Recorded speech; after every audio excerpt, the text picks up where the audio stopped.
mātou te whatu rō lava, malai whatu, o tua o te whatu. Whaua malai kā e au whio ai mā tia, rōna vai, ia, rō ngā pule mai tu ama, lawe i ama, lawe i nini. O tino usi susua, Parfia mai Pisaga fai. Ia e asa mo o tu otu. Mātou te asu vai manu ema o nori waina mātou tātou mawhitanga. Ai o tu sāma vai mita lea lea. Ia o le a Fatima ngano le awa na hitu malama. Tofu malemo vai o atua malanga kāla. E ngā whatongu ina i sa mātou whamatalanga. Ai whai o leo whatawa ai whai mawhunga taunu mori. Le fionga le, kei te whono. E mamanu o le komiti, whaafoe. E fionga le tamai kei pule, ma le mamanu o le kulenga. Ma le ofisa i ona tūlanga whaluku. E mātou te ofa lofa ma whakalofa tuai i o Samoa. Wao fia. Samoa ma ai nei lua, ia te oe le ua na tofi pupoto, ma le lau sāle whalafu. E le lei o na tātou mua mea i na tātou sā, o na tātou kala me whaasolo lea. O te walau atu ma le ngā whaalalu, sunga le whailau, ia wāsa tātou whaasau ia mwau, ma le ngā whaalalu.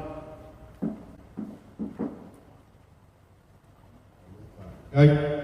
E koe o soma whakalanga i kua o leo Samoa hoi e whioga ia kai kele mo ngei kai au. A po ngei kai au e kele kai au ai le lau kai au. E le fo yaso ai le lau aso. Ia o mea kapu. A belbi inga o al whafkai le kua ngei kai au. A ko pese le whakasa i panua. A ko pese ai.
Ese, aleluia, whaftai no lofa.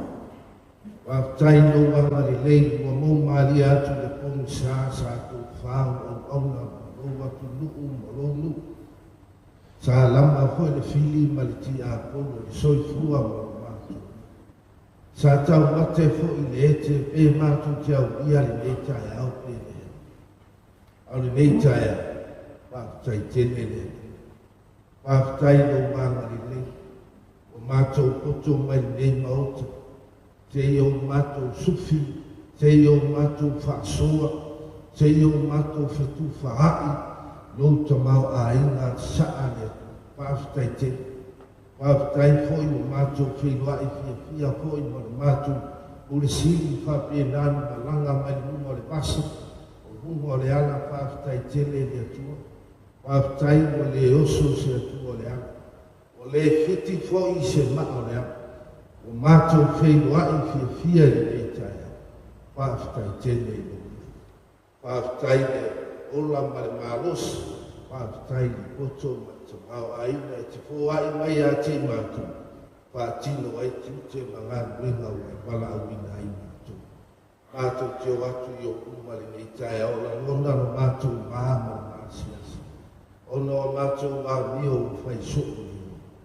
No mātou ne wha māuni i tiute ua wala awina ai mātou. Ai re ngata i lea whātumutumu lima fōi no mātou ona au auna i ati o. Marielo fina ngano whamure mo. Ngalo i mātou e anga i lo tuto na maringi i sātou. Alofa mai a le Iaso. Le Iaso le a fili le tō whaama le whautanga a mātou.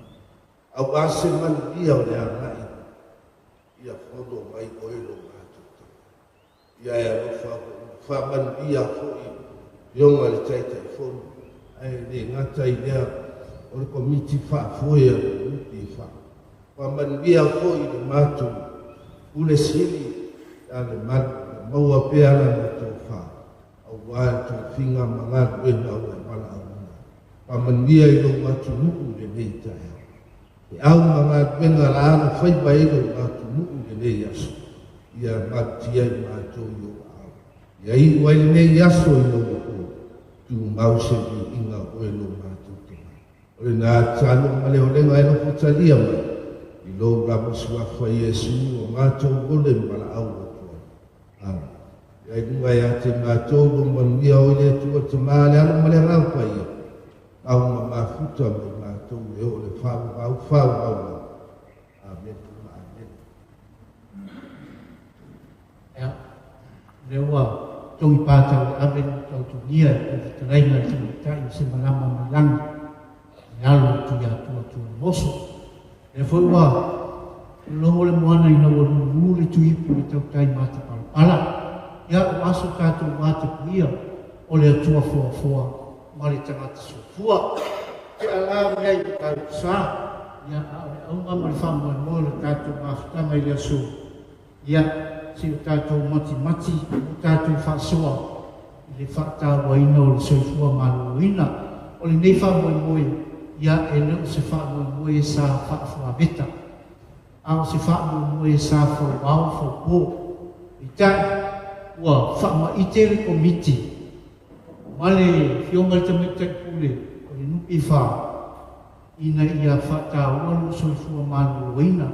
Iei le tala fu lea whaumai. A malu oina lo tino.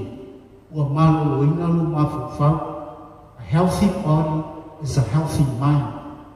A malo o ina lalo mafufau, whai mo fie, o na te ria tātou whakanoanga i a so.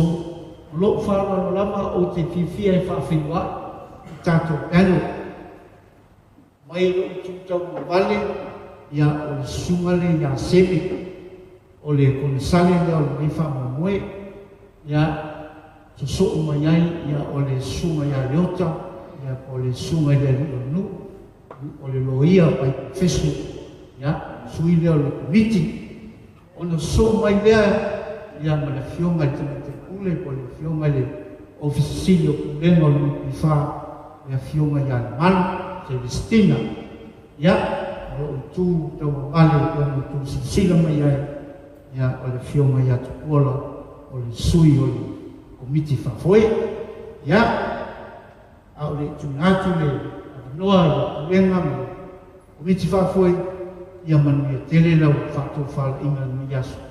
maua manu a wasa mua matayau ma le whalaru.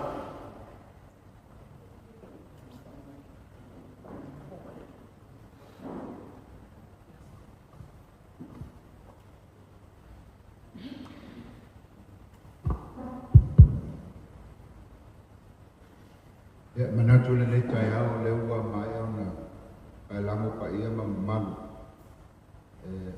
Tonu fo o la le to o ia se fam talanga. La o tau fai o te ui atu iama le nei tai au o na le au ngama fa mai moe. Le nei aso. Ya le ua sau noa e le fonga tato waso e tulanga fo o le tato whenua inga le nei tai au.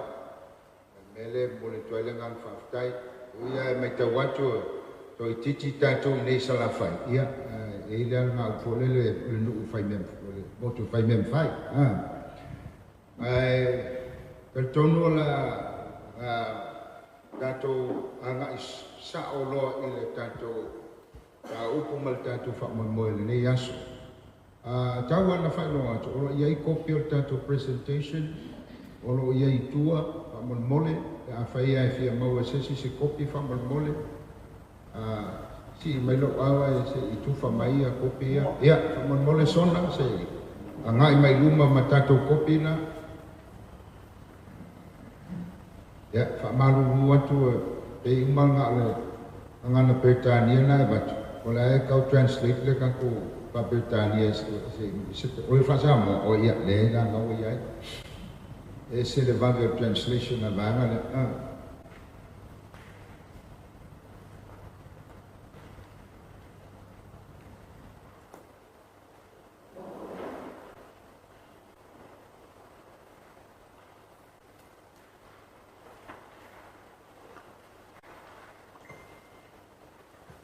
Ya, na faata tuale o whangfol tanto por kalame le ni tai au. E se taimi ona tu wantu le la manoa le sumo ko ya sebe konsale fo le o le nei por kalame. O ia le la fa pena na o fonga ina fo I telo vaenga o le nei fo I fu fuanga. Ia e fa mo a mai le presentation a sebe ia ona tu wantu fo le manoa le malu tatu ia Fisili fo I fia fisili ai ma fia mamala mai. Ia ona tato fai me fa solo ai le. Ole nei por kalame por fa mo le so nei pe ona sa no le fo fonga le so se fa mo o leva ona fufua. Masalo a fai na e ni so tato sa fa pa ngolomo fo I e le whailo le na tau whai atu la so toa na I le na te atu nei. Ia, le fwoi na whailo atu o le nei fufuanga e lo se me fo ua leva o na fufua. Vaenga momua o leva na iei le tu la fono o tau sanga lua afe ma le lima. Sa wha pena ana ta pena fo I le na waitani. Ia, wala le wha mai moe lea. Ia, lea la wo o mai le tātou taimi. Ia o le ua talafeunga ona toe au mai luma e whapena o na whaeilo ma tau whaeilo e whaatino te peise I o le vaenga mo le ngāna fia whaeilo antu o malo na tunu o mwhaeilo pa mai le o se mea fau o se fufuanga ua leva na whaatatia fuafua ia o lela ua maua leva noa Whapena na whaatino ai. O le tanto whenua inga le ni tai au. I tau whaile ina I whaeilo atu whaamalamalama. Mō le sila fia le atunu. Ia, pe fo I ona whaatino le la fo I mai aso I upolu. Ia lewu tanto ho mai nei mo tele. Ia le manoa le mo tanto. Ia, salo la tanto o atu no le tanto presentation. Ia, o le saunoama fo e sunga le I konsale. Ia sebe la whapena o na whaamatala atu ia vaenga ese o le nei por kalame medical insurance ia wale soifua maloloina o nei o tātou tangata ia la watu la sunga le I konsale lo seve ia mo la sauranga le ni taya Apita tele no fiona le tele mole apa no le taya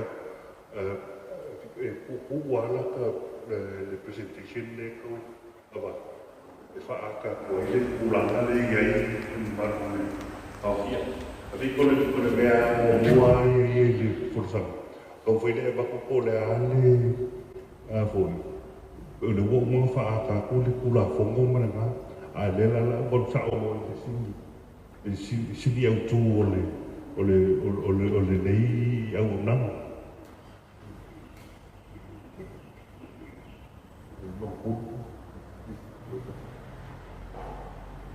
ole bainga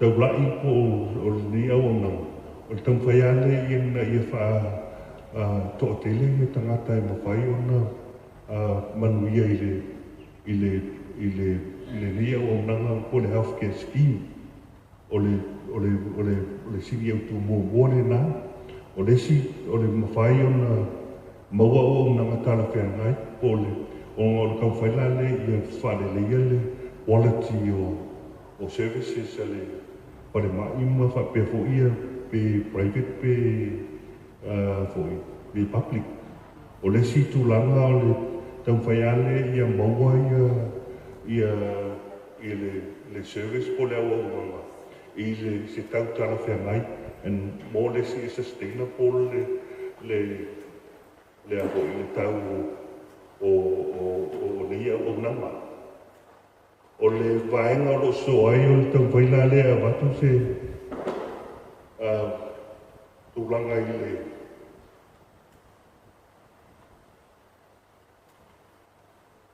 o ai e mawhai o na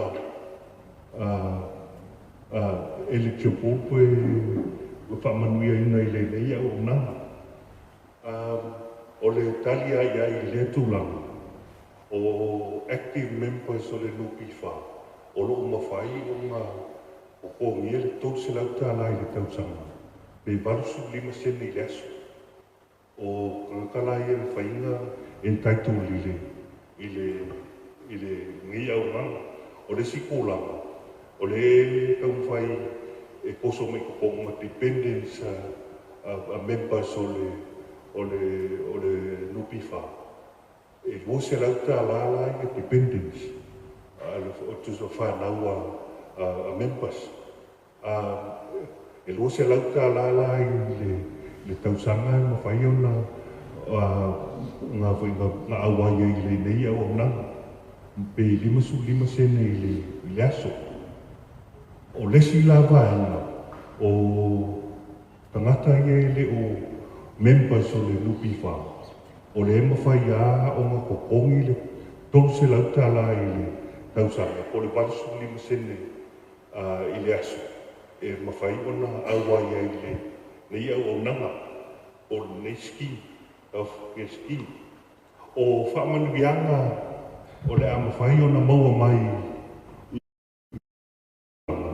o le amawhai ai o na waaia ia fō mai i le private sector o le awhapewhoi o na mawhai o na waaia mawhaia whaaka ma ai e iai lai le situpe lai te tonga e lus pulpasene po le kopini o le ongo le isio le lai whapea a whaila e anu ia se si e wa ai e se fō mai mo se whataita inga lima sutala e se furutala e te tongi e mai i le private sector doctor ai pili atu le healthcare scheme i le fase furutala pila which is usama le tau le kokongi e kānu i le whare mai i tōtua po whare mai i tuasi e wai si bana nā aila aia wa pingu si la fia le spuru ongo manalo mai tangata spuru ongo manalo mai tau sanga i le ongia pa pēr fo i leo bai ngai un pension e lai whaonga aia pat o ila o whamungianga ngai maua pe awhai e ko ongol e tutongi le sputa la ai mawhai o na wa ai le fo mai le private sector whapea hui lai le tūlanga pea whai ata po di treatments whaanga le diagnostic testing, medical testing e ma le laboratory e mwhai ala nga kokongi le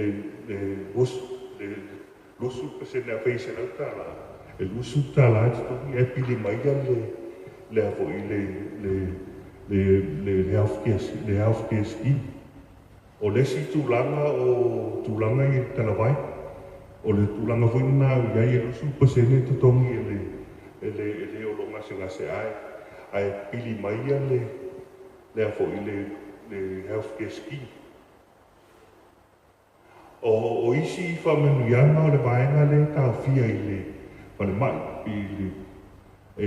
i le inpatient pa pia ngā fwoi la vei fwoi la ma fwoi le vaenga le mana o mia isi services i le whale mai pe ia le mele i testings mo scans tūlanga whapena whapea fwoi le tūlanga le i Talawai e o lo tawhia le whale mai o le tūlanga na e whapea ma le a fwoi ma le accommodation po le stay le whalemai, le pili le, while.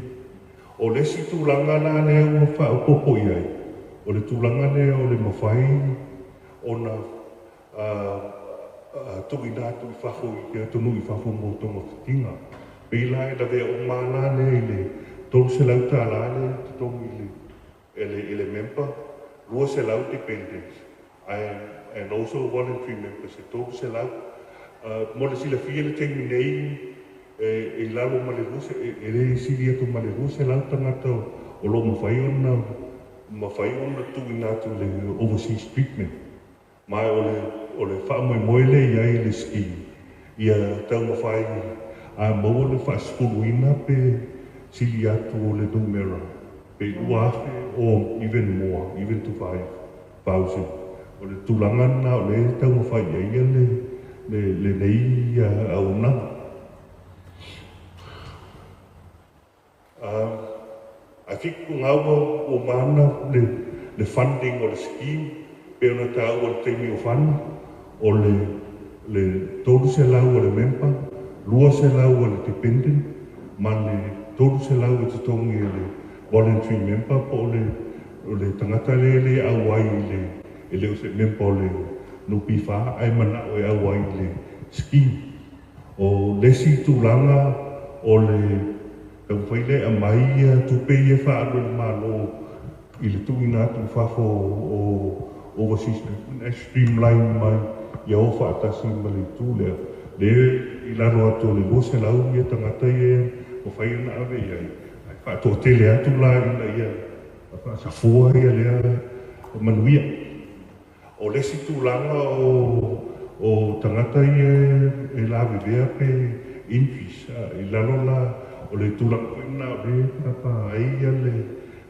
se whaamanuia po se contribution mai le ACC ina ia foi mawhai ona whaateling na ile numero o tangata e mwhai ona tuina tu whafo makawa i le tau se lau tā la il tangata le member tolu se lau la tangata le o member ma le lua se lau la a dependent sa members so le lupi fa o se whaatita inga i le tūlanga lea o nga ai kua kumakongunga but o le ale a fui o le ngā se aka whakaika ia ngai kua kuinga i le montangata e pepe lima awhe tā rālona tutongi le tausanga. O le tupele nā e pei e le employer i le nupi whae awhe lima se lau o le less food pasene e pei e le employee o tangata whainga luenga. Le si awhe lima se lau tōru awhe. Mai le tōru awhe e lua se lau tā rāia sa o le pensione. A le la whai le si account lea e ave iei le meni sei le tipi mai le kai kou se lau pa la ale member whapea fo iam dependence Inga ngai whaaka ko ngā i le slide ngai wa koi wha example le ulanga le. Ma o ngā fo i la emu whai inga i lope fia ia dependence and whainga ngā fo i ngā fōde ele member.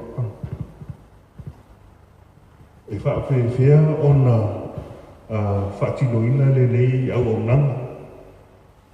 Mo le sila fia o le kau le la ata mwhai establish le board o le SNPF healthcare scheme o le si tūlanga o le whai se interim management unit o le nei le manager staff ma ma council clerks mo whapea i tū whapena o le whapea le leia le tūlanga au nana le database o information system ina ia mo whai ona wapea i ona foi e whai settlements o payments i service providers o le au nana o le si tūlanga o le access ale ia mautinoa o le sanga le mu le access i le data whapea foi le a members o le lupi wha.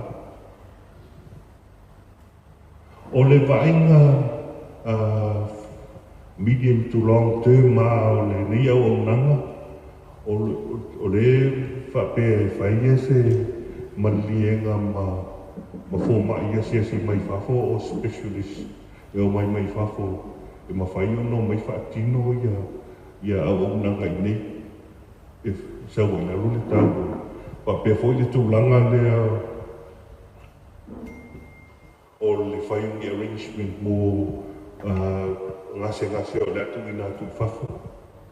Ina ia mai e lalo le tau, whapea fo ia le tūlanga le o le whaale leia o le developing i le long term, o le developing la leo se whale mai e ma whai ana whai ita o tonga po tonga mo fitinga mo le mamaru o le i nei Samoa.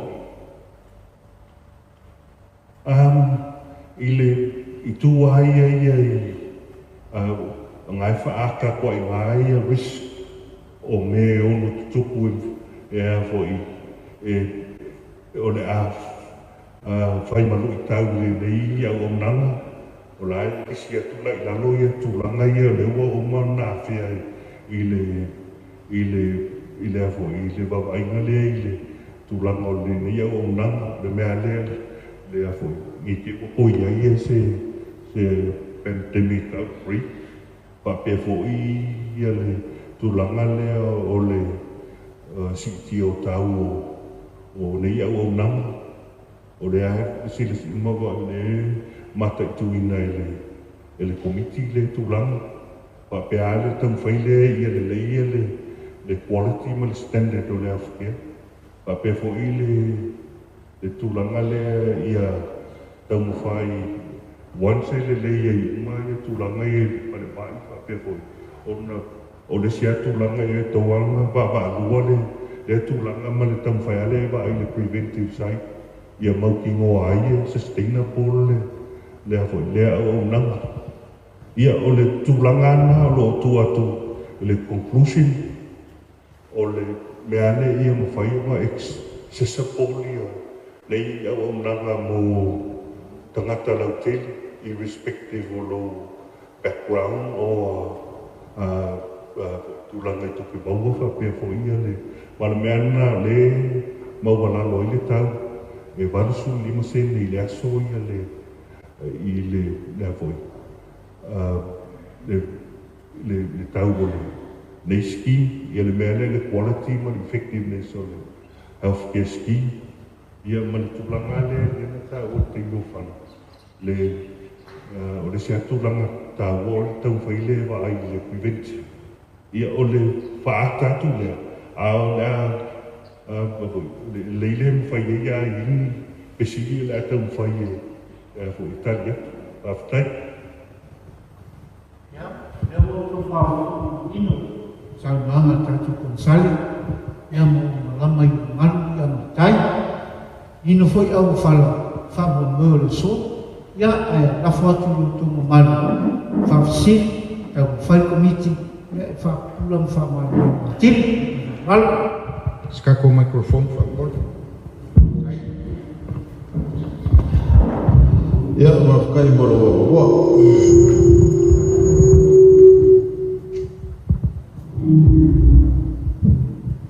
Ya, ke bangku ako na so dia dah suku.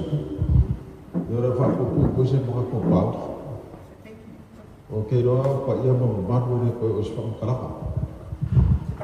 Ai aku sa o sa kalapa ko lo.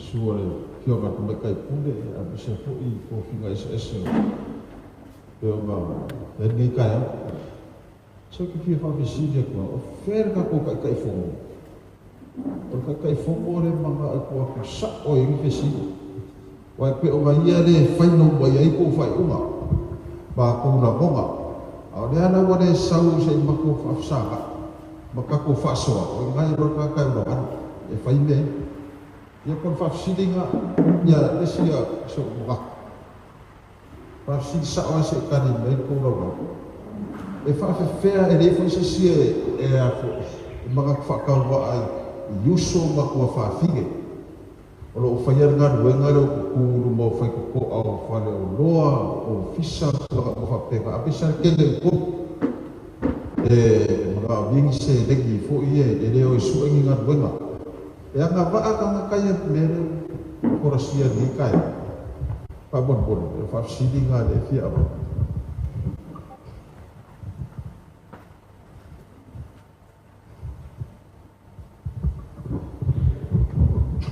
E fatai Pauli mo si o le sil mo mole na sili ai po fio le fio nga te fono ia famalulu atu lo fatafa ngase le fio nga te fono ma fuanga le wa afkat le fayon pa uma yai ia o le sili lona lo ia le la to atu konsale ia o la sa nei fam talanga e tani ai fo ile sili taua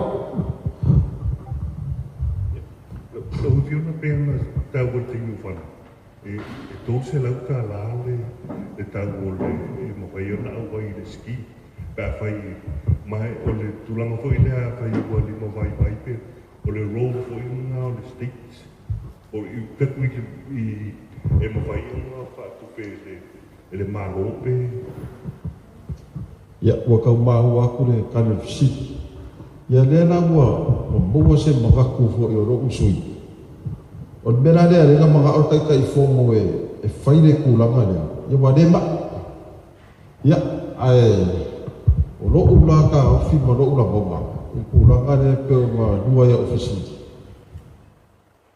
o ke manga ku pau ia o le va e nga la ke la mo inga po ka la mini la va nga ia su ku pe u lo ula wa ku sa la o be anga u ia o sa I se le o ke manga ku I ma malu le o le ku de au po tipi le ko pasenge le ale la fa ku pe le ku la ngare o ka fo ye su ku pe fa pe ya o fe me mai ngare ba ku ngare ba war ku pe I ula le lo ko fe ko ngi ku pe ya ale la ko longa ma ko ye fa ina funga ka ma ko ai ngai fa ngar ba e fa ku pe be ngi o la ula ma ka ku ga wa o ke no ngal pa nga ka la ngo ingal fa mo boy le wa o ko su mai makala mai au ka ke fe do le si me do ke fi ava ku ngai ka ya o ke no mo ke mar e ide ko ingo so ba ku e ke de ko ingala wi do ho ia makala e mo ia vai vai ke ni o se la ngo ngala de fi ava ku ka ya ngai o le ke o ke loa ko ke de o fa ka ki tia mai fuanga ka se be fu de pise se mau ho de ni au ke lo de ye de be ya fa inga ke de o fa inga wenga se ka ko ku a fa pe ngai na o le akadia ngai fa boy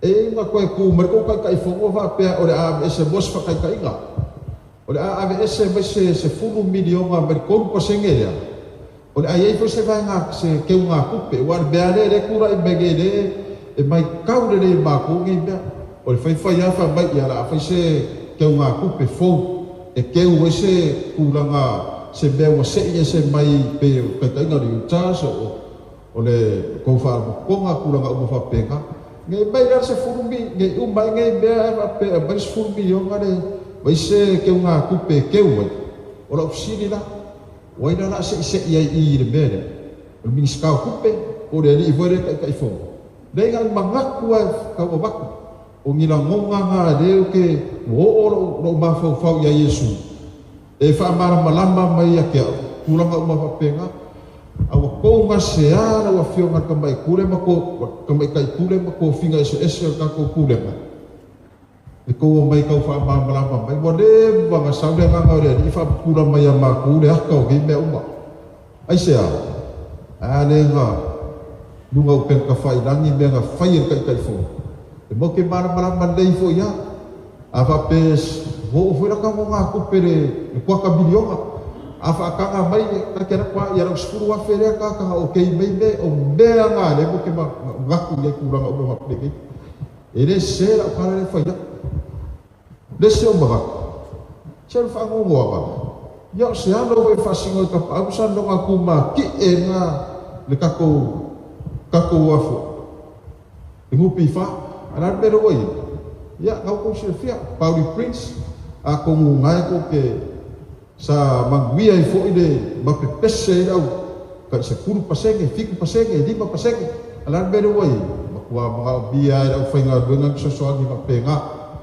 dela ka kando ko ngia fiafi o ngai kaya manira gonga au wa ngai kenga ko fingalo na sunga le mai kai kule manelanga ila ngonga wa ko mai era ba ngoya wa ko ni makola ngonga mi fesin ko kan ka ai men kaya nga o MT be ya I de rangola mo winga kele o Savaii de bero kula mai bafo o mako wafu re na fai ya ko fikinga o ka ka fau I kele vo o fai fa ko anga rengi ku pi fa fa ya anela ko longa ka fai nga ma ya ame se fo yo ko o ko lau se o ko professor o ko wa ka kia o ko ala fo ko ngofo mai ko finga ba ru mo se ka ko mano a beso fara ko ngai wa ka kia o ko ele fa pera ka se wa so wa nga umba fo I wa fo la mengi ka ya o le fionga le lo ia a mese fo ya le Consultation ka ko ka ga se de ai se yoka ka kusi se lenga o misi ma ko fa no le farong ko bua fe mane di manga pasia do ngai ko fo inga kan wai anga ala le farong o nga nga pokor fa ko kanga ele yo se kai ni ko ke fa ya be nga kai Amerika ko wai be beda le sai le no mai nga kai Amerika ba la fo e ko ya ku pe ele ko su en ku pe Amerika kenen ka ma ai nga Amerika la ka fa fu nga ya inga ko fa aro se le ya kan wai kele o me ke pisir ke Yesu o me fare mu ya de fara ko fa ina ma ko fo ya aya bang ya kele nge Yesu ban ya ka ko iya ma ka awo ko ke la mo inga nge be ba ko kinga inga ya ba fen ko si ko ai ya ba o fara lava mangia ka ko waso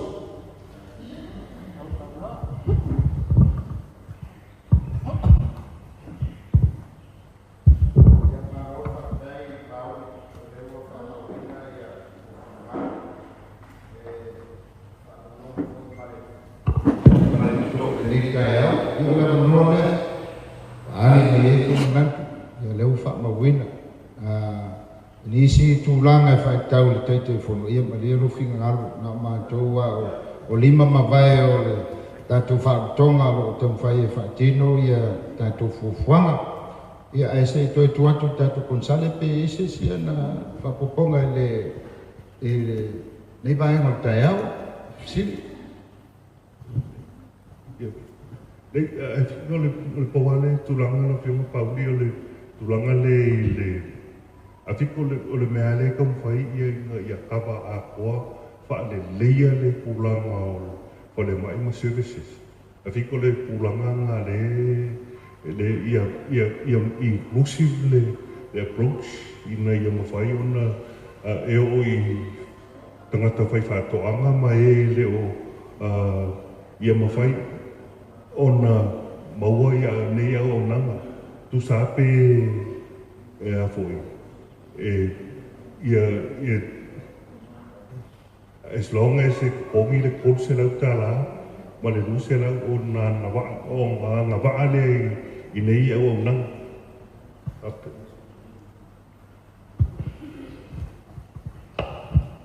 ia maftai lava le lau fiona paole mo le o sanga manino foi le nei tai o foi pinangalo ia atu tonu ala manatu ia o mātou e mātou Savaii vale nei ia e whataltala noa mata au pomono i o tātou tangata i nei mo te lu Savaii ina ia maua ni i ngotai tau mawhai paalelea ati ia i tātou kol kalame ia o tūlanga la nea te laguna wa mātou mai wa tātou a pengal mātou mai wa whailo whina ngalo o mana whailo whai unga ia a te langona tātou tala noa lava ma te whaasoa ia e maua e fwoi se maram la maanga pe o le aunga lava o le nei whamoe moelo whionga pa uli ma le mamalo le tātou putonga le nei tai au tau mawhai le whai se awala ina ia mawhai o na whaalelea atili ai le fisoa soani mo tātou tangata i tū tau healthcare mea tau whale mai o le teimi nei ia na fwoi tau te sile ai te le lava fwoi whaasea le tātou au nanga ia ona o le toa tele o tātou tangata i le nga whatia leo ini fō mai fwoi lea private doctors wana o tātou fō mai lava public health ia mawhapena o na tuku whaatukula i ai le mana onga ina ia tau mawhai se awala e maua se fisosoani mo tātou tangata o le tūlanga lai le nei fo iski mo tātou tau mawhai ai ia o le 2% le ana whaapea wa o leo o vaai fo i social media whaapea tangata a whaila e se lau a whelo tutongi i le tausanga vatula uono a whelea le 1% la le la ave ese o la uono a whe pe a whe o se lau o tolu a whelo se lau luna winga o fia me e le whapena se tamata o me te ale vai fō mai a lena le se furutana te vai fō mai ai pelo le nganga le tau whai pena ta ua le konsali tolu se lau le a filifili tutongi a ngai le tātou medise tolu se lau i le tausanga a toa ia ai a whai o le au whai o lau 1% lea pe tonu wafe pe ai te tonu lau medisave account na le tolu se lau e sawa ina e alu i le medisure e whaatupe ai i le tausanga ia vaengo le fō mai ia mautala vai vaengo au whaata o lab test ma te whapena tonu whao lea fo inga lulua le komiti ina ia whai ai se vaenga e alu anga i le avengo tātou ngase i atunu mamao fisosoani ati li le tūlanga ina o le nai sila fia i le atua se lau mona tupuntanga te mwhaina ave le tātou medical scheme le malu le iai ona o le tangata ia e mātou te languna lava ia whina ngalo whaalia le nei tae au ina ne i pia mai whapeo mātou o mai i whaise mau e toso mai ai atou se leni ia o loa nā whina ngalo ai o te tali tonu ia a malamalama se mata upu ia whapena fo i ona langolango le atunu ar tūlanga le nā lau whionga pāu le sosoani atu ai i le nei tūla ia wak te iloe o fo i le awarenga i whio ai le awala i le malamalama le tātou tā upu le whelasi se o lātou e ono a mai se tupe i le awarenga pe ona e tā ua ai whawhitai mo lo whina ngalo whaalia i le nei tae au ma whaaluanu lapa mai ki a pāu le whamon mole Palmangi na moha ai fa maru rua kore ka ko ra rau o fiona ko mai kai tile va pe foi de maru ko ke ro kai kai tere ko ko nia ko ke la ku me ko foi ala le ka fai ai so ke fa ka ro fa ma le wa o ki spasi male ko so ko ka ko pere ida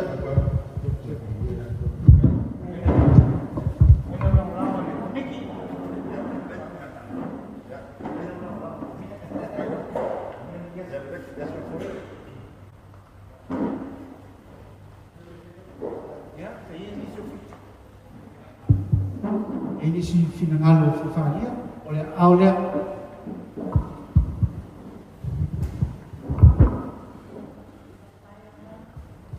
Whaftai lawa, 7 lawa mo le presentation yung taia. Te whasili, o au se fōmai nei Savaii, o au le GP, ia o au fo e o le nupiwha contributor. I am also an employer and pay nupiwha for our staff, so I am looking at this scheme from many lenses, and I have a lot of questions. I feel like I'm still quite set on the fence with this, but in some ways I think it's good. Primary health care has been very under-serviced by our government. They're really just a private organization, and the majority of people, like you say, can't afford to access this. So if this is a way to help that, I think that is a good thing. But I wanted to ask, it was just touched on very briefly here, 2 words, MediSave and MediSure. So that wasn't very clear in your presentation what that difference is, but I take it as a MediSure payment of 300. I wanted to ask what's the relevance of the amount you see in your MediSave.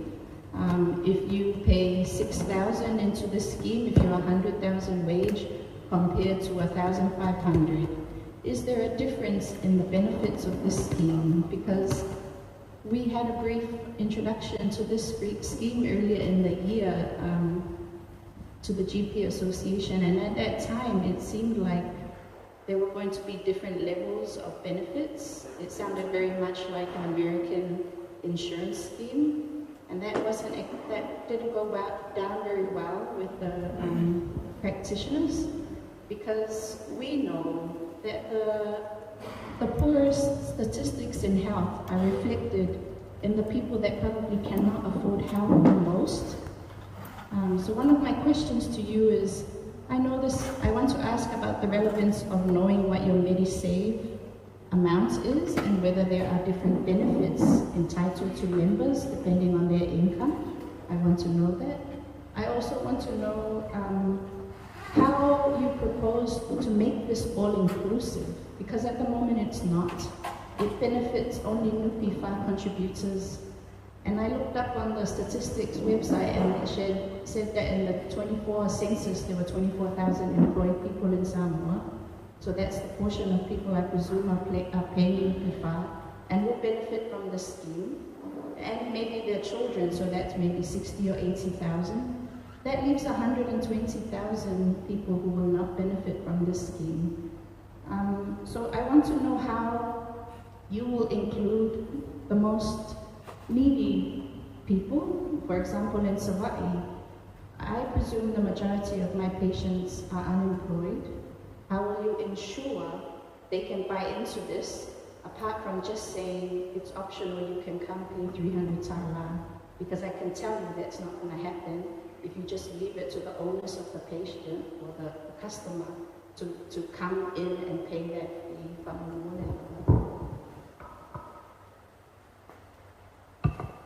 Particularly mo le apisi afit sa ole le lau sa ngama pape le sa ole tua le afit ko we owe it to you le fa mangi ngongole tulanga le ole MediSave tolu posene le employee tolu posene le employer on ko fa kasi la ilalo le MediSave la le kipi mai le ko se lau le ave ngai ko mo le MediSure. Le MediSure la ko se lau. That's the one name of waila benefits here le health care scheme. O le tulanga e lai on na fai le MediSave. O le tulanga especially lai members here a fai e fa manuenga e ave fa foi le OVT o le overseas treatment. O se si vai e mawhai o nga sosongi mai le pongo le MediSave pila tulanga o le MediSave vai e track le fo le io le e mo i la lo pension le parengi la ia so o le tulanga na le famani nonga nga o le 3% le mai le employee ma le 3% le mai le employer e ku ko le medicine ko mo fai ila ia nga ai fan mai la ngale ko se la le ave i le beti insure once they are like ko mo ngai den finga ko po i mai because it's an insurance concept ila le kulanga nga le ai o le palingia ia au are ke ni wa e li kaya ai manga o e kala fa kasia malau pension le medicine le ko ko ai pa fai wa le fia sort of when you reach the retirement age bila le fa mamlanga pupunga le tulanga le ai o le mea lenga fai o le soani le pa fai ai ia se tulanga e fanda ia di expenses te mile ave fa bila o le fa mani longa pupu ka alela what we do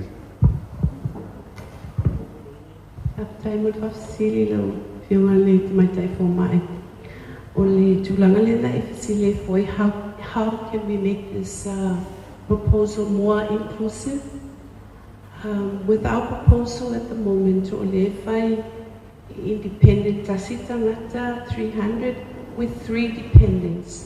So the 3 dependents, the principal person will pay 200 per dependent. Lemana oi kavali.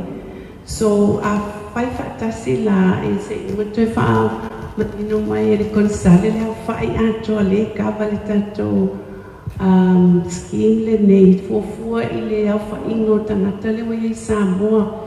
From age 0 to 15 they are free, and age 65 upwards they're free for it. So it's the age between 16 and 59 or 65, 64. Le cover to make it more inclusive. That Samoa for facility fair on why see benefits on the scheme. Then the Samoa consulting. If you have so much in your MediSave account and your retirement account, it earn umali dividend le santa to le mawaitu sanga uma.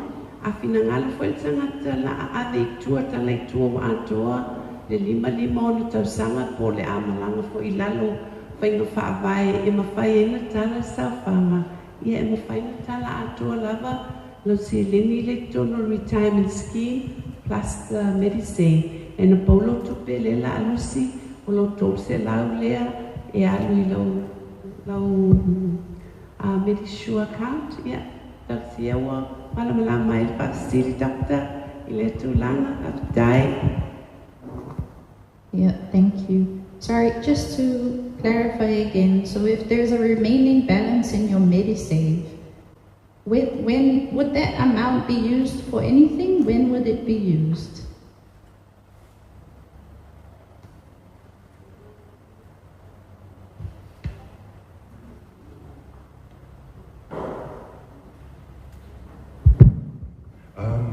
O le MediSave ai e ping tau tingu, o le konsela wai kipi mai avi kong le MediInsure. O le taimi vaina na whaonga ina ai, o le taimi le pa pai ai mana o mia le sosoan te situ pe whanga le e mga o e whandai le a venga i whako. O i ngāla le whakangkanga pe whaanganga e ho e whandai pe a whai. E iai ai ma whai o na whandai ngā, e ho e le o ma whai o ngā maua se le whako e la haiki la ko MediSave o ngaru. Kulanga e a lima afe lau gross salary le kausanga. Wan gross e lau MediSave. So e maua le kausanga. So o le ngāla winga e le eisa upupe o kokoe o le MediSave. So we also know that ile vaenga i e whainga luenga le malo i le public service. Or the average salary and wages in public service because of Africa like the books. So from there I kilo la mavaluma la thing afford le kulanga le. So I mean those are the but ole o le mea mo me le kose lau o le lima afe, le kakale lima afe, i le kausanga longa Bruxelles. Ngā lai mawhainga, o se peka i se lau ka lai le vai yasu. I mean, e mawai le vai lima rua vai yasu kausanga. Ko e lima afe ko se lau ngai mo me le kose lau so pe o kulanga ngā whaaka. Thank you. So if you see your doctor, the fee share Medipifa will come out of your Medisure. It's not going to decrease your Medisave. Is that right? That's right. Okay. And if a person needs to go overseas, presuming that's going to cost tens of thousands of tala, does that come from your Medisure or is that the OVT scheme or Samoa? O le Medi-Insure, plus o lai le contribution, le malo le ake ngika ngaka, o le se lau wadu iwaya. I don't have, but we know we lalo ako le lusena. Kangakalan whainga awi kausama. At pese puru lima milionga nanga. Awe the last year. So we are asking for that. The transfer may like Ian to the Medi-Insure a proper pilot. But we will still also be looking at reinsurance for such a scheme, especially the OBT.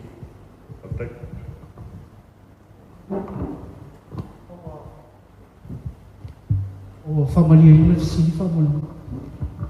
Ia, e nāna whapupuai le saumanga tātou laulau. O le tolse lau le tipi mai. Mai le tangata whaisau whama. E nā o le tausanga atua. E nā o le balusipu 5 seni. E tipi mai le aso. O e le whaisau whanga tolse lau. E nā o le balusipu 5 seni le aso. A o le tangata e te nominatinga as dependent. E nā o le 5 seni le aso. Mo le whaalau ki le ina ma whaingofio ni marama. Ia e tuatula manoa. Ia, le aolea.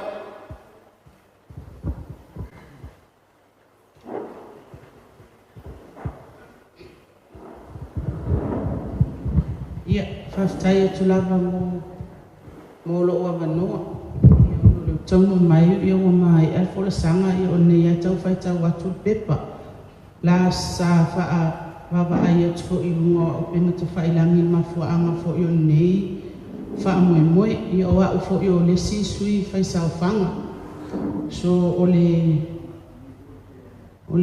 whapungai o la ofisili o le whaanonu mo atu i fola sanga fo i o tuina mai o lo oto o tele tangata e o lo maitawina ngase ia o le whaatu peina lea le tātou te talanoa ina e au mai i sauwhanga sui whai sauwhanga. So a whapela wa tau tala ia rau ia tia wa o sui whai sauwhanga a toa le fia tau sanga o te le ma a lea watula o tupe i tonu tau se lau tala lea whai whanongonongo atu a whapea e ova atu le whaasukuru wafe le tongi so e moana o tupe e tipi. So le alu o tau se lau i tonu ina ia, valu skulu 5 sene le aso ia it's tio o le tupe. So from le Medisave or something.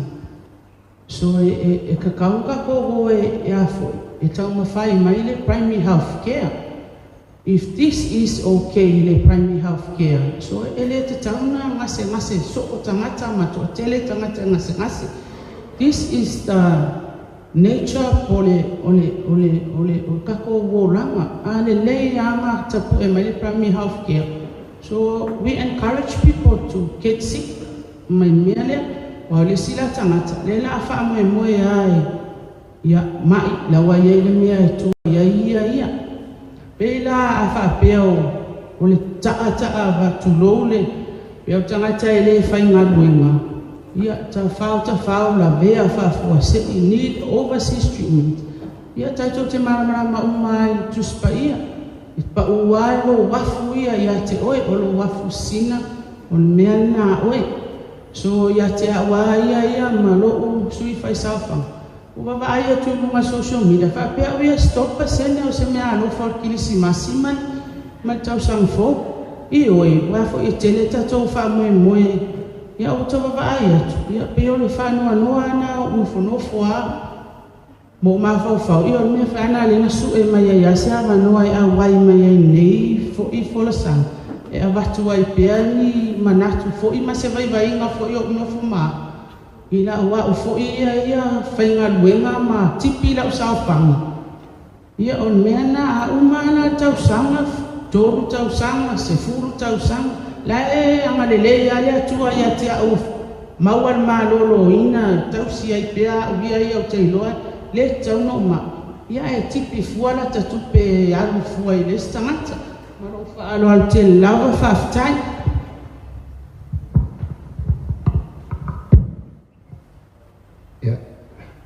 Ke loa mana ia le fasili se man tu watu le sunga konsale mata mata pule o le fasili le fa tau le primary care sa le ia le mai tau mai o le tatu scheme le ia o le pe pasang sanga nga I tangata ua mama ia primary care provision ia atono le le ala mai tamai tai fo mai malmalama le tulanga na esa le lau sa no ele na lo na fe tulanga na e ai te lo o le baba ai ma lo tulanga fo le na e fa le antili al tai ole nei ia o le tatu te baba ai o le scheme le e pese insurance fo le tongi ala tose la ke pe ia o la fale tongi ala insurance I tausanga uma fa pena futa vale ale ia se me tupu lau ta vale ia e ko kongi fo ila premium I lesi tausanga e fa pena le fa tino no le concept le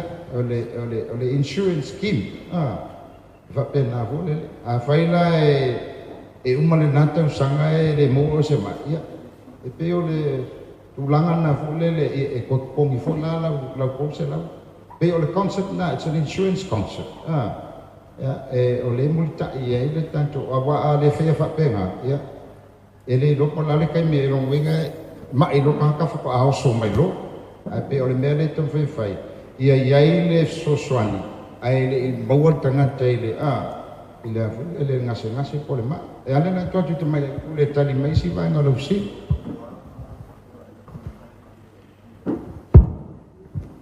Taitina mo le whafasili.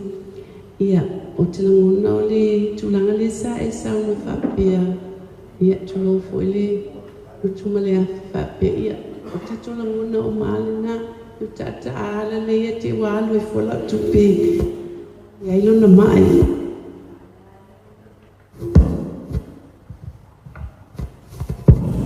Ngase aia ona o le tulanga wa iei fo ili wa inga lona soi fua malolo ina ar tulanga le tina mal mamalo I tatu potpotonga le nea so e kawai o e lea te iai tutono o le skin e le whaapea e tutongi o le tupe ai manui ai le tangata la terwa ai whafole le ala tele e ai o le tupe a oe ana po wa e saunua Pafea pea tale mai le latu ala te tolu se lau. Ia pea na saunoa le fionga fo I le whaatonu tatou komiti o le nupifa. Ia pea o insure ana tu alau tupe le lavea lau ta avale. Ia o le lavea lau ta atu tutongi fo I lau tupe le sitau sanga pea o le patinonga le na o le tatou scheme ai a tupulo la se mea ia ta ita. Ia e manui ai ta ita. Ai le mwhai o na manui ai se se le o tutongia sana se leni ia marwhalo ala lava po whamaria ina lau fasili. Ia whaftai atu lava mo le o lea la wa tau malama atu. Pea whaapea na e tau se lau tupele tonu I tau sanga. So after a year, ita tele mai e alu sao ale tupelea ia ta ita lea le fai sao whanga.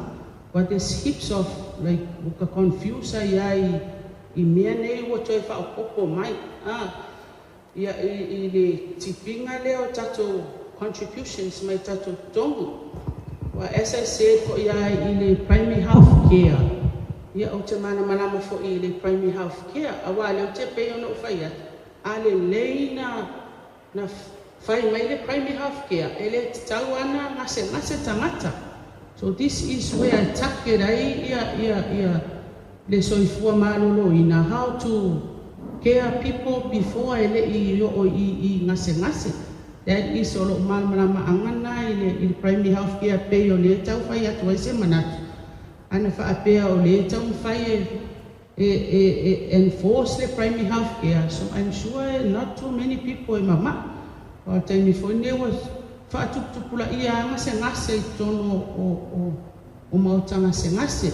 A lea lawa o whaalongono watu. So o le ala le umi e whai eila ta tolu se lau lea o le latali o lo talima lima ta usanga lea e o iai lea la atala ila tanu pi fata tele ima iai e to e fo I umamaila le tupele ia taita mala o whaala te lava.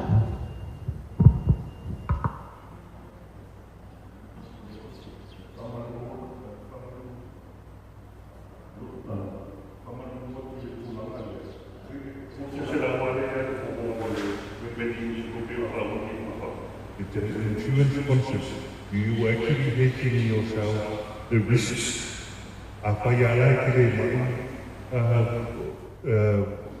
foi koa o ke laki vanga li te so le ai o se o ngai le yalo o so I fu maloroi bila ku langa nga le ai o le ngare po wale ku pe mo fainga na kala after o lo pension fa pe male paling yo le bedi sei ai o le kupele alu ko le medi insure bila le menga lenga le vai duai le fa aka ko o le medi save ma le medi insure le medi insure ai o le insurance concept once foi pe yo ka o le ke fungi mo pa kai pe al ka vale a fa ya li foi le la bela o ka vale I nga ka usanga le ya se le foi se kupe va so o le kulanga nga I le scheme. It's a health insurance scheme rather than that. O whamaliaina le sini whamaliaina. Ia, ia. Ua. Ia, Ua pai. Mola, le, tua foi ele foi tau ele foi mai. Ele ia sisi tu whamau. No man is an island. E ele tem que tu ali só isso. E mana o mia fo ma. Ai a fai fo ele fa ngala tu pe ave o ele e vai le fo ma. Ai o lai esse tanga. Eu le ala la mai asuma to sintanga le ngama mo fai fea.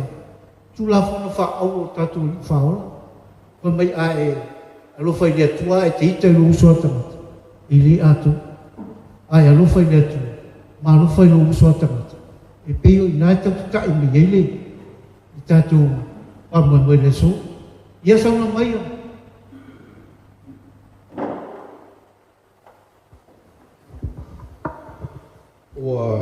Ua mapu iol foi mua. Au matua lau a manu wa atu suru le tino le afio mai o lau fionga le konsula. E ngata lea lau fionga I loia. E lau fionga le ota. Ia ai whapena fo I le. La fionga le tamaitai pulisili o le tātou whala popotonga. Ia ma la fionga ia asi o lupe ia le tātou tunu o whalele nei a wale nei mta upu. O le tua sto na I se ta pena se la unga mo tai au. E mama me e lotu mama. Ma tau tal mga saafo. O le mele i le nupi wha. E numere tasi a Yesu I le langi. Ai au o mai lo le lalo langi, e numera tasi an nupi wha. Ai tanu mai le tolu pasele lea. Ai longo to e numera tasi. Langa o matua fe toto wa I ale atu nuu ai mese lau whainga renga limta uku nei. O lea lai manatu ai le isu ngā whono a whasa le anga numera 5. Wha mori mori. Optional. Aua le fosia tangata faisawhaga umai totongi le tolu se lau. Wa o ile tupu le vesi. Ai le tangata ia e manao I fihanu le ski, so be it. O e whapena fo I tātou ta avale lea na whai whataitainga. A loko akanga ka insua lang ka avale alu ia insua. Ai ale ai pule a ia. O te iloa o se fofo le na e te ai le avainga. Ai o se scheme le lei. Ai a whaino e compulsory. Na le manai alo lea. Wai a fia umam tongo fionga. O le upomonia wa a tele ale toli o te lena o lupi wha. O tau nei o mātou tai au. Mātou nei o tau tai au. Lona lua. Ai a pe a whai fo ia le optional. Au le whaia. Ai wha ngā mai le ACC. Accident Compensation Corporation. O le tauri o whalawe lawe whaafose. Koe a menti le tūla whono le ACC. Le kipi e kwa ia kai senge ia. E kawa mai umai. O inala e whea iloa. I le tangata I le la vea I se accident. Wako ia I le la vea I se accident e lea ia sau tupe maua o tupe ana e latu ala. Ai o ina a tonu la ato e sawa I singa return. O tupe ia na avatu al tangata. Ai tuku le nupi wha. O le taimili nei. O le whaalawe lawe a le asongafua e tau le asongafua e a mātou I Savaii. Sa o ilta la lisilo matua tae au pleki fasi a oli pleki fasi a fiafi pleki fasi. Wa tau fo imanai tangata I fafo le wala au atu in tupe ai whamai se le o whetaui o le fo I tutongi whale. O ie tua I a ilta atu o tunu. Umo I alena e tua I a ilta atu o tunu. Ina I tamai nono ngā tupe o nai whaalawe lawe o whai ngā tau langa o mea uma whapena. O alofa mori po o na whapelea. To e whaini tau te unga lau whionga leota. Le tulanga lea ma le ACC. Sui le ingo le ACC. Tau I o whaalawe lawe whafose. Ai whaopopo. Tau I o whaalawe lawe whafose I ma ngase si ia uma. O inala. O le atato loa I loa. O ka. Se ese malai. Anga whape fo ilai whai mai whaalua senge loa e singa senge se kasi I koe kui I le ACC ai alu whape au la vea umakangaka. Leia mas whai kio. Ar ke minge ka usa o akua o kele ngā kia o le makua le fia o kangaka ngei mea. E o fo ia kele o fia. Io e langa le fo e ki ngango uli kaya mangu malolo. A o le hau whai ngā runga lea ki pila unupi wha. Ai a whape an whai ngā sau I lalo le ACC. Ai ko o pea ko pe ia ngai kangaka. Already o ko mitma ko I lonso ma ko ka bari. O ko mitma ko I lonso fale o fale velavi. Ia la toi fa lai titi ai fo ila fa fena tongi. Se iwa ngala o ko fa pe mai. Ole fai de media. Ai pa u le interest ale nupi fa. La pa u ila lo I fua. Ina ia ngafatia le tulanga lea. Ia mo Samoa. Ia le ri so fua amen. E malo sa no la fionga ma te feo ta pa ia la aina sa tuala e te tu sa ta ua o ni kaya fo ale au ke sa e kau kuar ka ko mu e ai mana ia o la forsanga le lita ia o le tulanga le fole le ACC to su tu la fo ia e lo mena ta faio na kapeneta man malo pe le silfia te lo foi wa ye nisi wa papena fo na fa leo mai fo se langona fa pena ia o manatu lele mana wa avel tatum ta o kapeneta fo le pasia mai ai pa fio fina ngalo le a le ngale le tanto fo le tanto tananga neta ia lo fa ilo mai ai ia lo fina ngalo ia malesi va ngale pe na isa no mo fo le ia o la se fina ngalo le ole au mo le nei fa mo ia pe optional pe mandatory ia o me o mana e tau no titilo ia ai fa tele mo manatu le fa nia le fa ma wina le tanto committee ai fa le merka ko malo fa mo le o yo fa yo lo finalo avatu au mai au ngal ngal ta ko fa ta no ngal ni ta yao Awale nā tia la mona ai whaali mai. Ina ia au manabia tātou whātanuanga ni tai au. Aari lau whingalo. Whaftai o le tele o su. O le tele nau whingota. I le sua se lolo se opo e tasi. Whātau waina lau whingalo. Ia, ala atu la minoa. Ia, sui lea. Ia whaftai la mula no. Na se manatu hoine le abatu e asia fia o mai tātou le e o mai e fia maua se mga awani. I le matau. O le matau pale o le healthcare. E o ai Amerika la ai i le o maua se tonu le mea o le healthcare. E le kai fai mo fia le healthcare. A paule mea o te manao ia I sila fia la tunune. E le guarantee e mai e oko le koru se lau lea. For sure, it's going to go up. For sure. E alu runga koru se lau lea. And a o le mea leo ke fia I loe, fia manga o I loe la tunune. A le lava kupe oko. La ko kangi le mano e mai kupe fai e ko mea. Ia whera ne mai kupe mano e koe fo I mai ai kaka whainga ruenga. Si I ko la fonga. Mea le ia ko sila fia. Paunga mea luke mau whau ia sila fia Samoa. O le mea le whai. E o ia kumula e kere kupe le ai e le o maua se kongsa. A wai le whai mo fia. E kele I o kupe. Medicare Australia. E halanga whai mkani ngei o ngarai fund le taxpayers. I le affording assist. Ai o foi la nele fai e kako. Kari kong manoi e le guarantee o kong se lau dea. It's gonna go up for sure. Ia a fera sawa. E koe sawa daka ia la fong. Ia paunga se mea ia. Ai a hape si la fong. I le mi.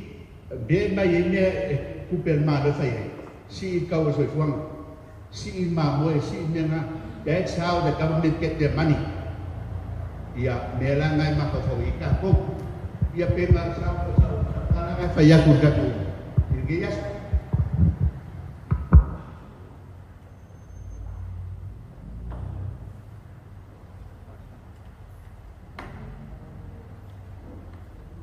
ia fastai ai mo finangalo fa dia ia fa mo winalo finangalo ai oli sila fia. E le se wha moe wha pēr tue wha poposisi a venga I tau se lau rea. Ai mau nunga le wha moe le o le komiti ma le nupi wha e toi ui lana. O wā a wha tupu la ia le tau se lau rea. E ono te lere tupu e mau mai ai. E le la se wha moe wha pēr e a pēr maa venga mawhai la whi sau wha. Le ai. E ono toi tupu I lana le tau se lau rea. E a wha pēr mi mia le rea. Ya, ese es final. Ya, le sua.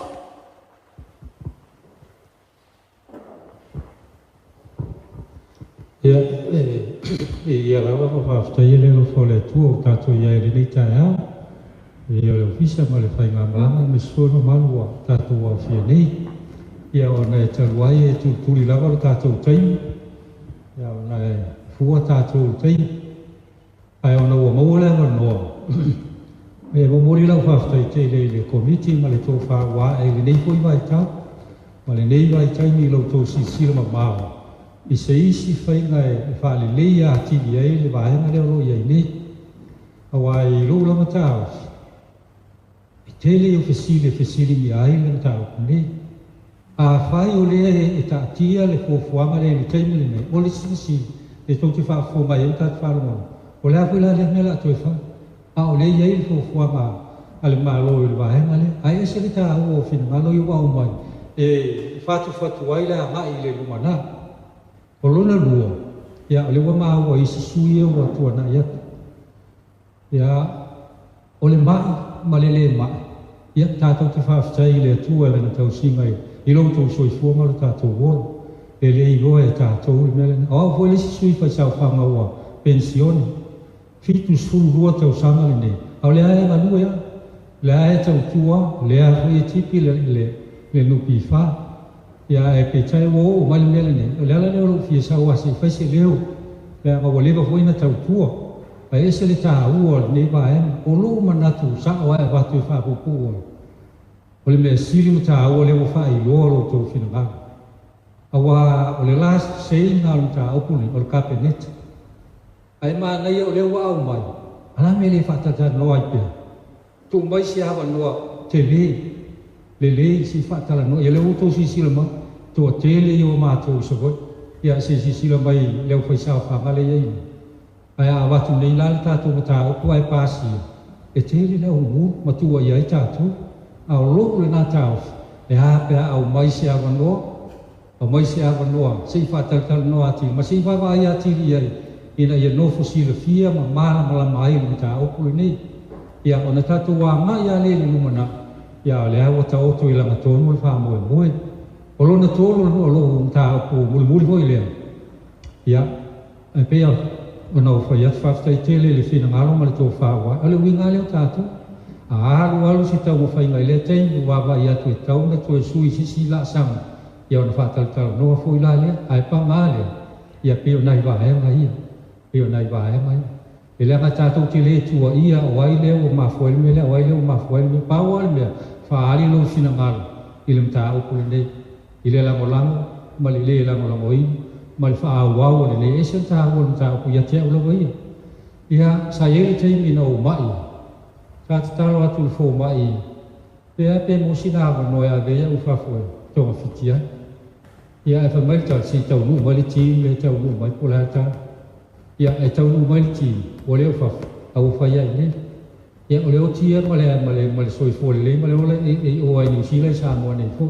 Ai a malama le feu ia i ngau mea i, o le mea tā ua le ngā. Ia, o mole la whaftai tele i lo tō fisa ma le tātou vāia ma le nupi wha, whaftai tō wha wai ma le tau langa i mea wha le le ia tili ai le, e au nau, ai tātou te pui fo isi vāia. Ni o tātou nau tele i le mea le, ai a vea ma mea tātou te a wha i nai. I le lumana.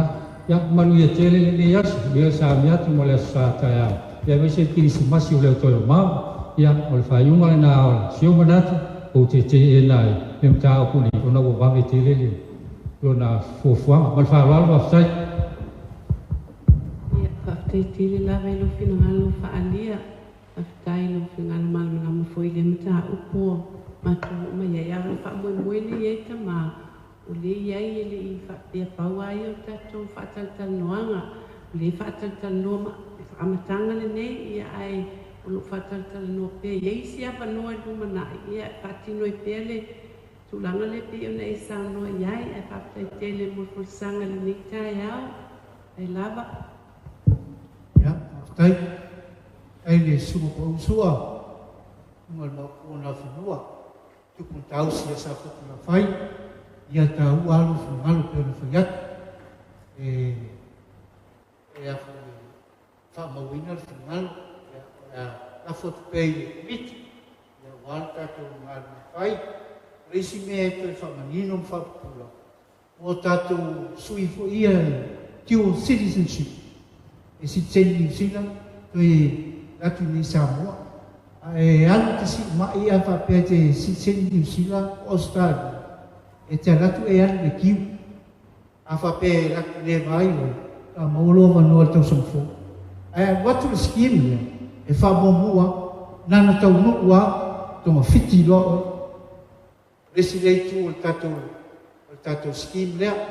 Ia, whaari pēlo whinangalo. Ai, salo e te umal tātou teni. Ia, ai, whaari lo whinangalo. Manua maua teni. Ia, au lea.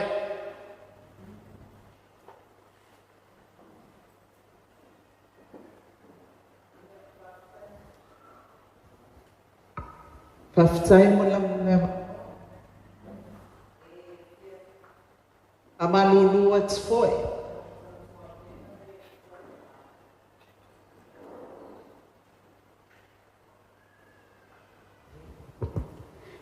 Tau tu au penga tanu mai o nei tu ia ai E fia maua se malama anga o lo sui fa mole pe ai ese taimi e mfaina o toi fa tanoa po ai se taona o walwatu ai o le finangalo le tolu se lauta la le fa pe mai e mafai ona tonge le fai saufanga ia ile tausanga atoa e o a le sui fai saufanga ia I reached 55 years old already.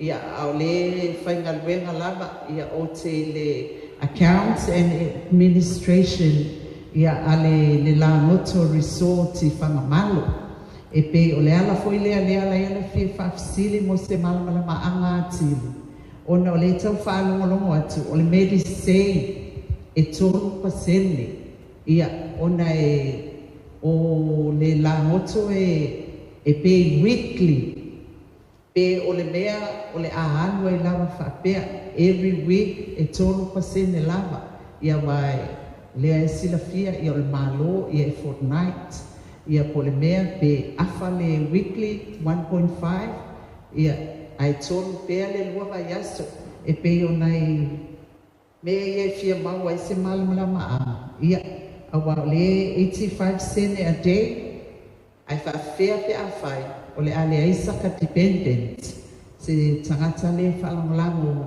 ia ita ia e pe o nai tū ia e mau ai se malamalama anga atili ia ile pa ia male manua laulau ia ai whawhitai mo le kako whasoa nei tai au whawhitai lava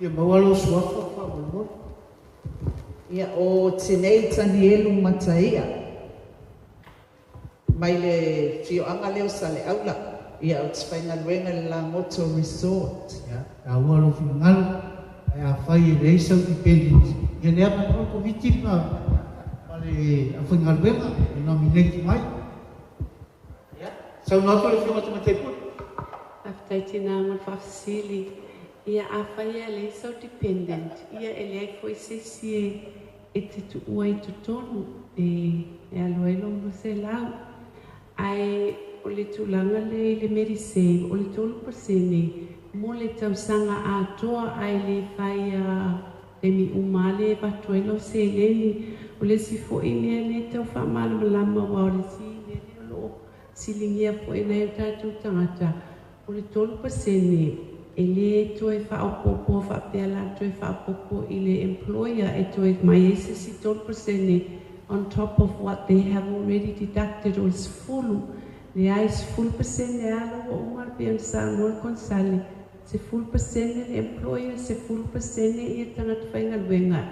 Ia ai tipi mai le 12% o mela le per annum. A papea la e todos fulu afelau. Todos fulu afelau.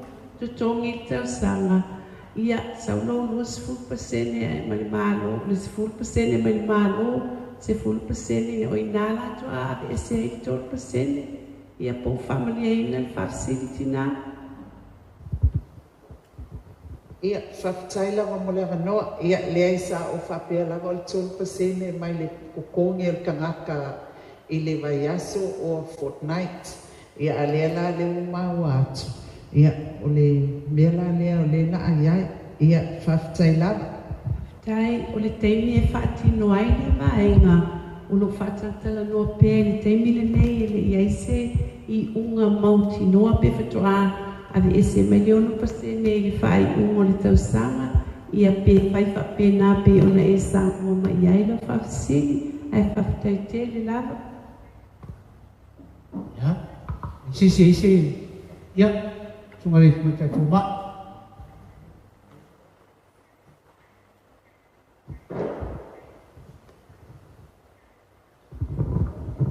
Thank you. My question, I have two parts to my question, and they relate to the use of the term insurance. I am concerned, is there going to be consultation with the stakeholders, the service providers who are going to be paid out by this? Because I want to know if you are foreseeing how to control the cost of services to people Overseas, for example, America, notoriously, when you have medical insurance, it will drive the costs of healthcare up because the fees then become erroneous. How do we protect that the unemployed person can still see their GP or get an X-ray or a lab result, and it's not, the fees are not going to inflate? I think the thing with this insurance, the course allow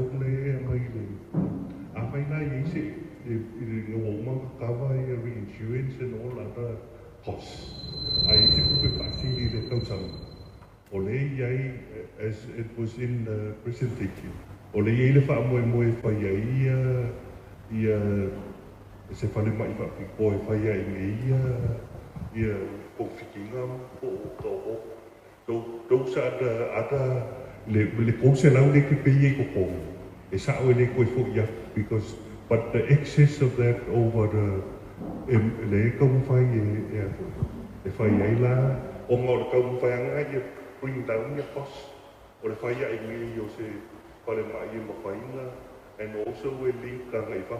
I think if you're low me ngeli paya ngale one say aku mai ele ka pengi ka onga ka mo fai pa fai depending on the consideration apa la fai then onga mo fai dola yang mei de kulanga ngai de fai no arrangements by service providers and also for my and all other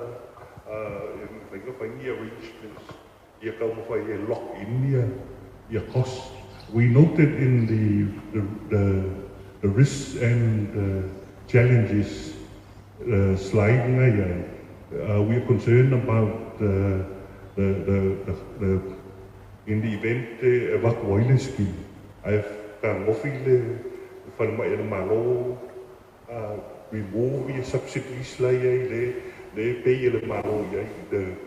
So, and we are also concerned that we give private doctors and they see so we are actually monitoring those. So the time if I arrangements and the healthcare unit or once they become a body, that those are the issues of discuss in detail. But right now I think there is and also most of the service providers will be linked into the database, the database just to ensure that is a member of the SNPF or a member of the scheme. Put it that way. Thank you. I feel like the fees at the hospital, the lab and the pharmacy should not be subsidized by this scheme because they already have a subsidy process in place, and I don't feel like they're going to have the capacity to actually look at all the costs and put a good financial plan in place. Right now to get a lab test is 5 tala, and those reagents are very expensive. If we compare to the private lab here, a 5 tala test that I send someone to the hospital will cost them something like 130 at the private lab. And so I get an impression those are the actual costs of the materials plus some profit. So I think to expect the hospital to tap into this scheme to pay for lab tests and things like that, it's going to be a monstrous, messy practice for them. I wish we just leave the subsidy scheme that we have at the hospital there, but use this scheme to subsidize primary health care, private pharmacies, because there are lots and lots of drugs that the hospital cannot bring in now that private pharmacies can and people cannot afford.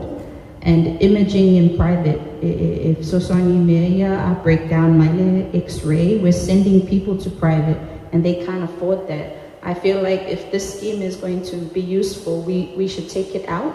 And I want to look at how things are done in the hospital. My next question is, I really do hope with the scheme that you are looking at consulting the service providers. I see them in groups of the doctors, the GPs, the allied health professionals that are providing imaging like ultrasound, X-ray, and the pharmacies, because for this, I worry for this scheme to not be abused and blow out of proportion, there needs to be meticulous regulation.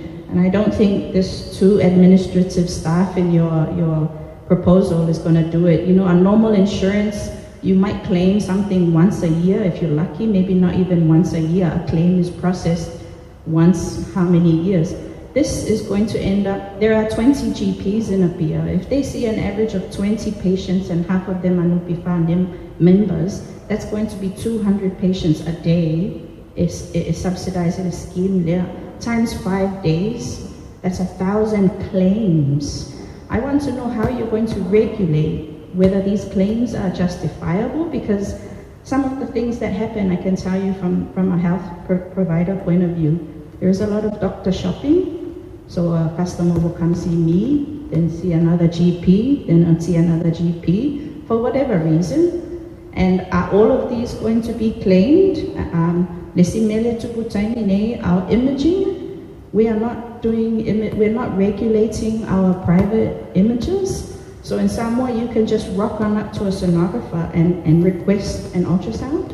This practice is not entertained overseas. They control it. It has to be requested from a health professional, but in Samoa, it's uncontrolled. So which claim gets funded? And then even from pharmacies, although I strongly support we should subsidize our medicines, right now our pharmacies are also very unregulated.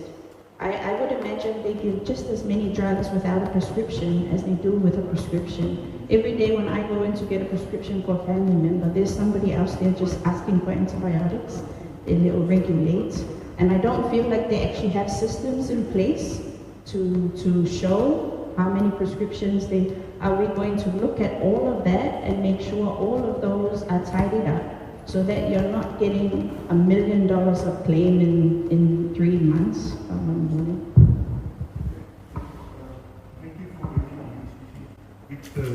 These issues we have already discussed internally, and it's an issue where we believe that especially people that go shopping in terms of the for myself, I think that's the role the company regulate to the payment company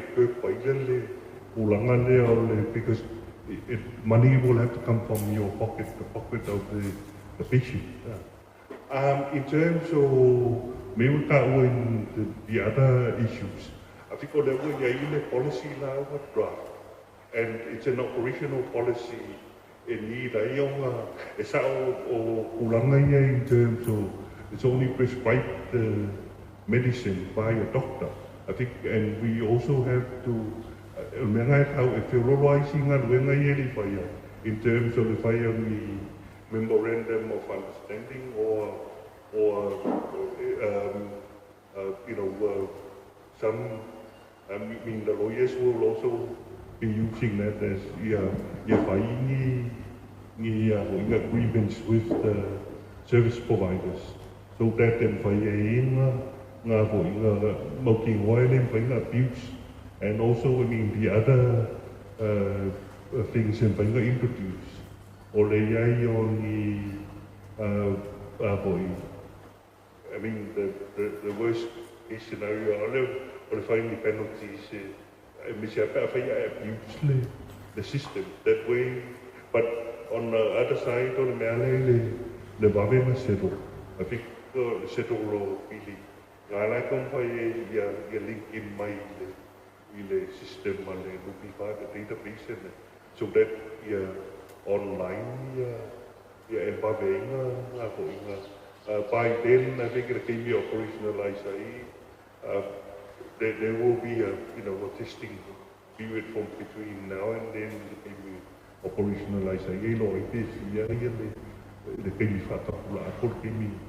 That in terms of the settlement and also other issues. But it's an operational issue or discussed internally once e whakapua ia le healthcare scheme.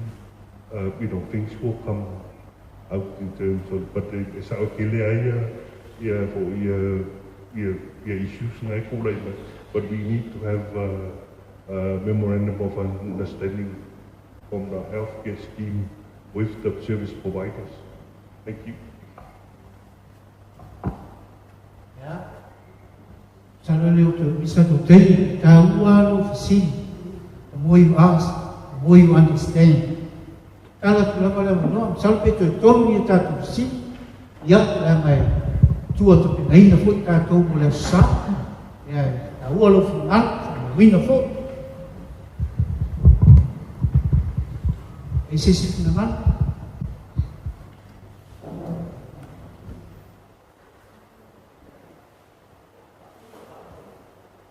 Ya, selalu bertatu jadi si uyu tatu faham mui. Tautala fai sui o telefono, miti fatonu, yung alto mete pule malu le. Official muti fa, ya matu te fa. Leo ingai na nga fafte tele, luto awai mai, si mai o fala si ita, tatu te fa soa, ya. Wal tatu tau po na lau bina na so tau alo malu ya fa no lau tu tai ya awalungal tatu fa moi yo no lo to wafi mai ya ngalia ya otul tu tai gai le atwa atu wa yu no ba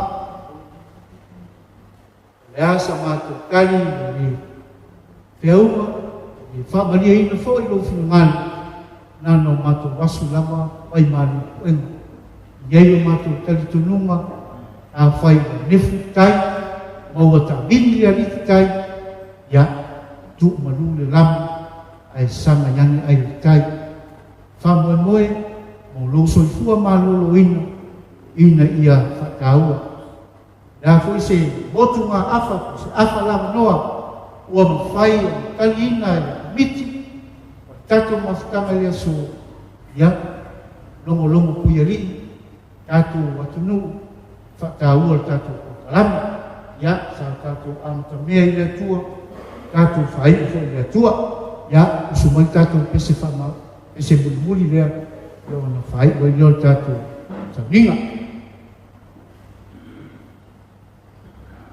otonu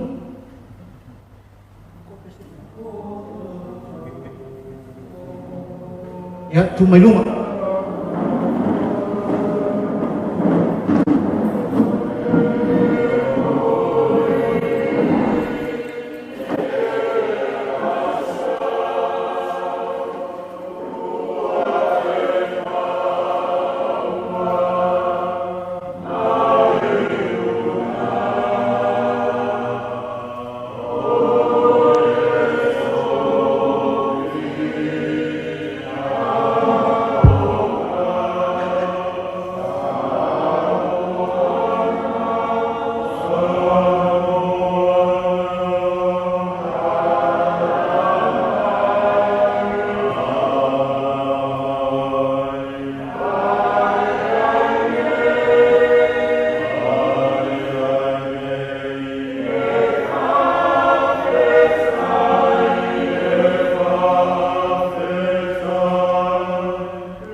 tatu fai tal wa mai ai matu man wema matu fa fo lava lo vi inga tama tu mausu matu fatawa wa meu matu tal no i ia manga o elo matu tua wa ia tu mai o matu lunga lava lunga lo tunu lunga lo fa na fa tu tua le lo langi a to lo muia lo facility ese Yesu Kristo le mal fao Tama fa'u o ma'oyanga pa iya tu mau mafuta mo'y mato.